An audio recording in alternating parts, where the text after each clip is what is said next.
Hello everyone. आज हम फिर से आपके सामने एक नया टॉपिक लेकर उपस्थित हुए। थोड़ा सा अपना जो पिछले वीडियो में थोड़ा सा बच गया था, जिसमें आप सल्तनत जो कालीन जो प्रशासन है उसके बारे में देख रहे हैं। तो सल्तनत कालीन प्रशासन में देखिए, जो इनका दरबार और राजमहल था, ठीक है, इनका जो दरबार था वो राजमहल था, उसमें 6 कर्मचारी थे। और वो 6 कर्मचारी कौन कौन से थे? वकील ए दर, बारबक, अमीर ए हाजिब, अमीर ए शिकार, अमीर मजलिस, सर ए जहांदार। ये प्रमुख रूप से उस समय दरबार एवं राजमहल में क्या होते थे? 6 प्रमुख अधिकारी होते थे या कर्मचारी हम कह सकते हैं। इसके अलावा एक सैन्य, ये जो उस समय जो सल्तनत जो काल था वो सैन्य धर्म में सापेक्ष राजतंत्र उस समय माना जाता था। वहीं अगर देखें तो एक खम्स, आपने देखा था कि एक प्रकार का ये टैक्स होता है, ठीक है। खम्स का मतलब क्या होता है? एक प्रकार का टैक्स, जिसे हम ये क्या करते थे, अगर किसी युद्ध में ये लूटपाट मचाते थे या लूटपाट करते थे, उसे क्या कहा जाता था? खम्स कहा जाता था, ठीक है।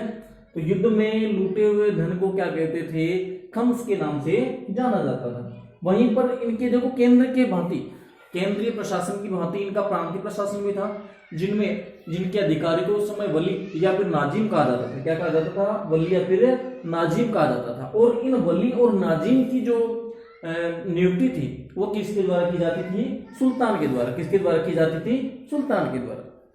अभी जो सल्तनत काल था उसमें इतना ही। अब हम पढ़ेंगे मुगल कालीन जो शासन है उसके बारे में। सबसे पहले बात करते हैं हम मुगल काल के बारे में। अब देखिए, हम बात करें मुगल काल की। सबसे पहले हम मुगल काल में अगर देखें तो इस मुगल जो वंश था उसकी स्थापना करता कौन है? सबसे पहले हम पढ़ेंगे, पहला जो शासक इसका है बाबर, या हम पूरा नाम लिख लें जहीरुद्दीन मोहम्मद बाबर, ठीक है। पूरा नाम है जहीरुद्दीन मोहम्मद बाबर। इसने क्या की? इसकी स्थापना की। क्या की? इसकी स्थापना की। या हम कह सकते हैं ये क्या था? संस्थापक था, ठीक है। इसका क्या था? संस्थापक। यानी मुगल काल का जो संस्थापक कौन है? जहीरुद्दीन मोहम्मद बाबर। अब ये होता क्या, देखिए, ये प्रारंभ में हालांकि जो फरगना नाम का स्थान है, कौन है?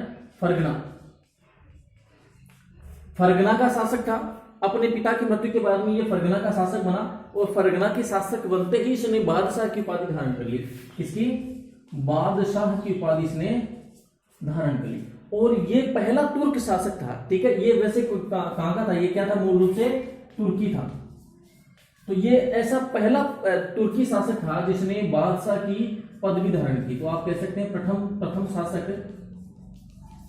प्रथम शासक था जिसने किसकी उपाधि धारण कर ली? बादशाह की उपाधि इसने धारण कर ली। अब ठीक है, अब ये था कौन? सबसे पहले बात आती, ये था कौन? बाबर था कौन? तो इसमें 2 पीढ़ी हम जानते हैं, 2 पीढ़ियों के बारे में हम पढ़ते हैं। पहली पीढ़ी आती है आपकी पितृपक्ष, दूसरी आती है मातृपक्ष। अब देखो पितृपक्ष क्या क्या होता है। देखो पितृपक्ष के हिसाब से अगर देखें तो ये तैमूर वंश का, किस वंश का? तैमूर वंश की 5वीं पीढ़ी से, एवं मातृपक्ष में अगर देखें तो जो मंगोल योद्धा या मंगोल सेनानायक, ठीक है, मंगोल सेनानायक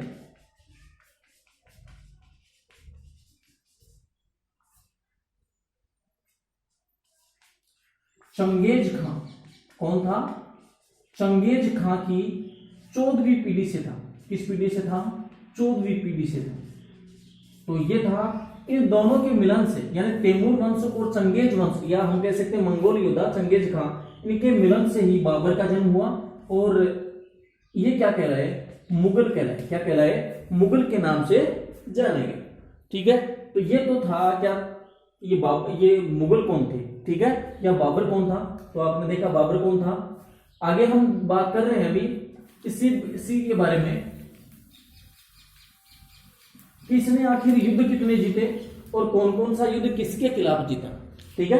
तो सबसे पहले हम बात करेंगे बाबर ने प्रमुख रूप से 4 युद्ध जीते हैं। कितने युद्ध जीते हैं? 4। यानी 4 इनके जीवन में 4 युद्ध हुए, जिनकी छोटी सी ट्रिक है एक, उससे आप याद रखना। उसे आप याद कैसे करोगे? देखो, पानी पीकर, खाना खाकर, चाय पीकर,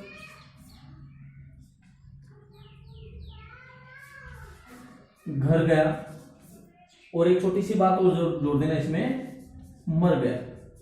बस इसमें पूरा इसका जीवन काल आ गया। किसका? बाबर का। दोबारा से देखना, ट्रिक को देखना, पानी पीकर, खाना खाकर, चाय पीकर, घर गया और मर गया। सबसे पहले आपको पता है तो सल्तनत काल के दौरान आपने पढ़ा था कि 1526 से लेकर 1206 से लेकर 1526 तक ये सल्तनत काल रहा, जिसमें 1526 में बाबर आ गया और इसने क्या किया? इब्राहिम लोदी को पानीपत के प्रथम मैदान में या पानीपत की प्रथम लड़ाई में इब्राहिम लोदी को हरा दिया और मुगल वंश की इसने स्थापना कर दी। तो इसका पहला युद्ध कौन सा हो गया? पानीपत का। पानीपत फर्स्ट, ठीक है, का युद्ध। किन किन के बीच में? देखो यहां पर मैं लिख रहा हूं, बाबर वर्सेज इब्राहिम लोदी। इब्राहिम लोदी।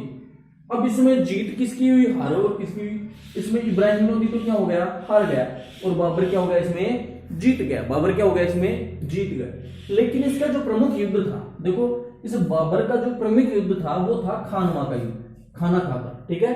पहले आपने पानी पिया, फिर खाना खाया, चाय पी ली और घर गए और मर गए, ठीक है। इसके अलावा सबसे पहले हम देखें तो खानवा का युद्ध, खानवा, तो खानवा का मैदान का या खानवा का युद्ध, खानवा युद्ध किन किन के बीच हुआ? ये भी इनके बीच हुआ, बाबर वर्सेज राणा सांगा। राणा सांगा। इस युद्ध में भी क्या हो जाता है? बाबर तो जीत जाता है और राणा सांगा हार जाता है। लेकिन इस युद्ध में किस कारण से जीता और किस कारण से हारा? देखो सांगा की हार क्यों हुई? हालांकि इसके पास एक बड़ी सेना थी, लेकिन फिर भी इसकी क्या हो जाती है? हार हो जाती है। कारण क्या था? एक तो इसमें तोप का प्रयोग किया गया, किसके द्वारा? बाबर के द्वारा, तोपों का इसमें प्रयोग किया गया। दूसरा एक पद्धति थी, तुलगुमा पद्धति या तुलगमा पद्धति। इन दोनों पद्धतियों के कारण, तोप और तुलगुमा पद्धति के कारण बाबर की इसमें क्या हो जाती है? जीत होती है। क्या होती है? जीत होती है। और देखो किस प्रकार से तुलगुमा पद्धति होती क्या है, इसे भी आप देख लें थोड़ा सा। तो तुलगुमा पद्धति में क्या होता है कि जैसे ही शासक, जैसे बाबर ने क्या किया, जो खानवा की युद्ध भूमि थी उसे तैयार कर लिया। क्या कर लिया? खानवा का जो युद्ध भूमि थी इसने क्या कर लिया? उसे तैयार कर लिया। अब इसमें क्या हुआ? हालांकि जो राणा सांगा था उसने एक दूसरा युद्ध करके ये आया था, और जो बाबर था, ठीक है, जो बाबर था इसने क्या किया? सबसे पहले अपनी सेना, हल्की बहुत सी इसने सेना रखी। इसके बाद में इसने यहां पर तोपें सजा दी, ठीक है। स्वयं यहां पर बैठ गया। स्वयं कहां बैठ गया? यहां पर बीच में, यानी बिल्कुल सेना के पीछे बैठ गया। और पीछे बैठने के बाद में इसके दाईं तरफ था बाबर का बेटा जो हुमायूं है, हुमायूं था दाईं तरफ, और इसके बाईं तरफ एक और इसका सेनापति था, ठीक है। तो यहां पर हल्की सेना है, ठीक है, हल्की सेना है। यहां पर देख लो कैसे भी, यहां पर तोपें हैं और बीच में कौन बैठा है? यहां पर बाबर। कौन है? बाबर। लेकिन इसने क्या किया? मूल रूप से 2 सेनाएं और इसने रिजर्व रखी या इसने संरक्षित रखी। अब ये दोनों 2 सेनाएं यहां पर है, एक सेना यहां पर, बीच में तोपें, और यहां पर स्वयं बाबर। यहां से केवल वो ऑर्डर कर रहा है। क्या कर रहा है? ऑर्डर कर रहा है। अब सांगा आता है। सांगा आते ही क्या होता है? यहां पर हाथी पर सवार होकर सबसे आगे कौन होता है? सांगा। कौन होता है? सांगा, ठीक है। और इसकी जो सेना है वो पूरी यहां रहती है। इसकी सेना क्या होती है? पूरी यहां रहती है। अब क्या करता है? जैसे युद्ध प्रारंभ होता है, ठीक है, जैसे युद्ध प्रारंभ होता है तो बाबर तो पहले से तैयार बैठा था। इसने क्या किया? इस पर अटैक किया। पहली बात, इसने तोपों का प्रयोग किया। हालांकि कुछ इतिहासकार कहते हैं कि प्रथम जो भीषण जो युद्ध हुआ था, इस युद्ध के प्रथम पहर में या प्रथम चरण में जो बाबर की जो सेना थी उसमें भगदड़ मच गई, और तब जाकर बाबर ने क्या किया? अपना अंतिम जो हथियार था उसे चलाया और उसने जिहाद का नारा दिया। एवं अपनी हार को देखते हुए इसने क्या कहा उनमें, ताकि उनमें जोश बढ़ाने के लिए कि मैं कभी भी जीवन भर मद्यपान नहीं करूंगा। क्या नहीं करूंगा? मद्यपान नहीं करूंगा। ये जिहाद का नारा देते हुए उसने क्या किया, फिर से उनमें आत्मबल आया और फिर इस सेना ने क्या किया, इनको दोनों तरफ से इन्होंने घेर लिया, दोनों तरफ से घेरा। इसे हम क्या कह देते हैं? तुलगमा पद्धति। कौन सी कहते हैं? तुलगमा पद्धति। तो इसका हार का प्रमुख कारण हम ये भी मान सकते हैं कि इसमें तोप का प्रयोग किया गया एवं तुलगमा पद्धति का भी इसमें प्रयोग किया गया। ठीक है, तो आप समझ गए तुलगमा पद्धति। अब अगर देखें आगे, तो इस युद्ध में सांगा क्या हो जाता है? हार जाता है। क्या हो जाता है? हार जाता है। और सांगा के हारने के बाद में सांगा को ले जाया जाता है, युद्ध भूमि से ले जाया जाता है। ठीक है, अब सांगा क्या हो गया? इसमें हार गया। तो इसमें कौन जीत गया? बाबर। इसका तीसरा युद्ध था चंदेरी का युद्ध। चंदेरी का युद्ध। अब इस चंदेरी के युद्ध में क्या होता है? देखो किन किन के बीच में होता है। जो चंदेरी नामक स्थान का जो एक मेदिनी राय है, ठीक है, मेदिनी राय वर्सेस किनके बीच में होता है? बाबर के बीच। इसके बीच में होता है मेदिनी राय वर्सेस बाबर। इसमें मेदिनी राय की हार हो जाती है और बाबर क्या हो जाता है? जीत जाता है। ये इसका कौन सा युद्ध हो गया? तीसरा युद्ध। अब अगला आता है इनका, एक स्थान का नाम है घाघरा का युद्ध।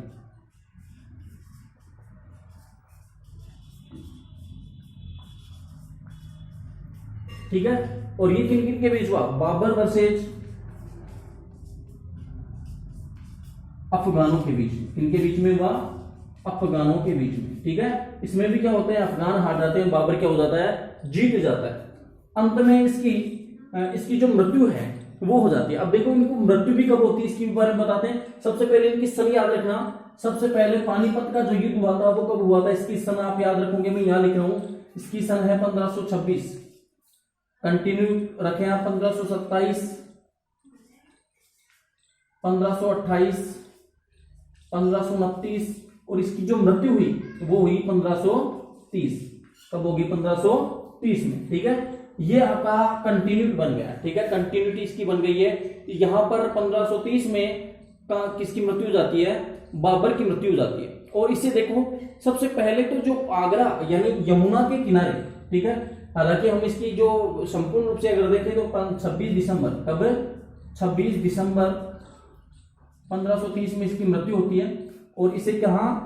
यमुना किनारे। कहां पर? यमुना किनारे जो रामबाग है, ठीक है, यमुना किनारे आगरा के पास रामबाग में सबसे पहले क्या कर दिया गया? इसे दफना दिया गया। क्या कर दिया गया? दफना दिया गया।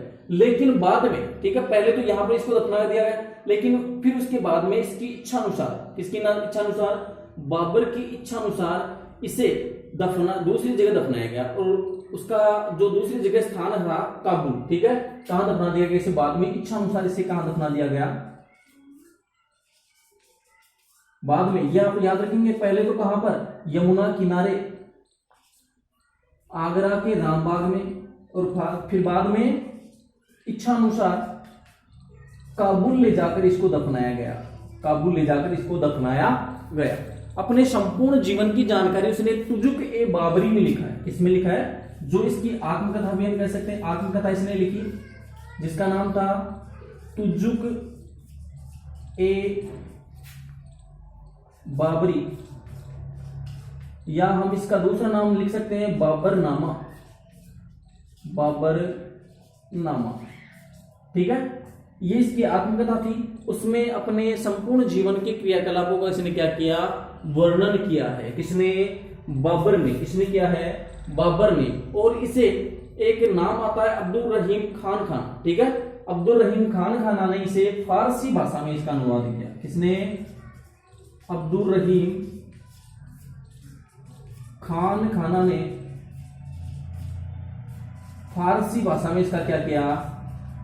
अनुवाद किया। क्या किया? फारसी भाषा में इसका क्या किया है? अनुवाद इसने किया। हमने आज जो मुगल काल का जो प्रारंभ था उसे पढ़ा, इसका संस्थापक जाना, ये कौन था? ये आप याद रखें, तुर्की था। क्या था ये? कौन था ये? एक तुर्की था, तुर्की मुसलमान था, और किस वंश का था ये भी आप याद रखेंगे, ये तैमूर वंश का था। किस वंश का था? तैमूर वंश का।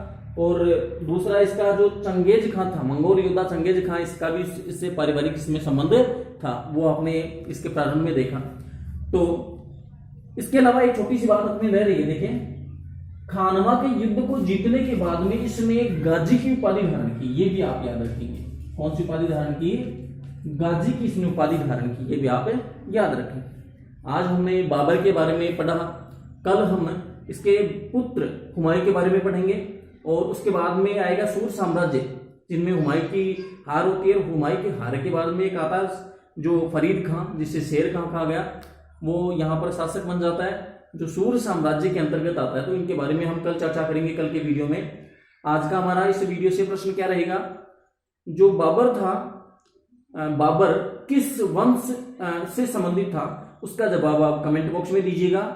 मिलते हैं एक और नए वीडियो में, तब तक के लिए जय हिंद, जय भारत। एक आप हर वीडियो में जो प्रश्न पूछा जाता है उसकी कमेंट जरूर कीजिए, और जो आपका टेस्ट लिया जाता है उसमें आप सभी सहभागी हुए और अपनी आपकी जो स्थिति है उसको जाने, पहचाने, परखें। इसी के साथ जय हिंद, जय भारत।